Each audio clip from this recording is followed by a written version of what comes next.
રિક્ષામાં ઘણું હતું સાહેબ, આ બધી ક્યાં કરો છો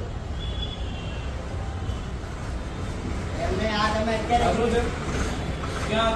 જો હજી પણ તમે હેલ્મેટ વગર મોટરસાયકલ ચલાવી રહ્યા છો અને જ્યારે ટ્રાફિક પોલીસ પકડે ત્યારે તમે ટ્રાફિક પોલીસ સાથે માથાકૂટ કરો છો, ત્યારે જો ટ્રાફિક પોલીસને શંકાસ્પદ લાગે તો ટ્રાફિક પોલીસ હેલ્મેટ સાથે તમારા ખીચાની કે ગાડીની ડિક્કીની પણ તલાશી લઈ શકે છે.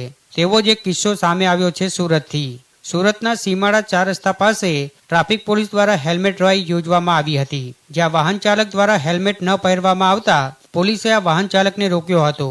જે બાદ વાહન ચાલકે વધારે રકઝક કરતા ટ્રાફિક પોલીસને તે શંકાસ્પદ લાગ્યો હતો અને પોલીસે આ વાહન ચાલકની તલાશી લીધી હતી, જ્યાં તેના પેન્ટના ખીચામાંથી નાનું ચાકુ મળી આવતા બાદમાં વાહન ચાલક યુવકને વધુ તપાસ માટે સરથાણા પોલીસ સ્ટેશન લઈ જવામાં આવ્યો હતો. ત્યારે જો તમે હજી પણ હેલ્મેટ વગર મોટરસાયકલ ચલાવી રહ્યા છો તો હેલ્મેટ ખાસ પહેરો, કારણ કે ટ્રાફિક પોલીસ હવે તો હેલ્મેટ ડ્રાઈવ ચલાવી રહી છે.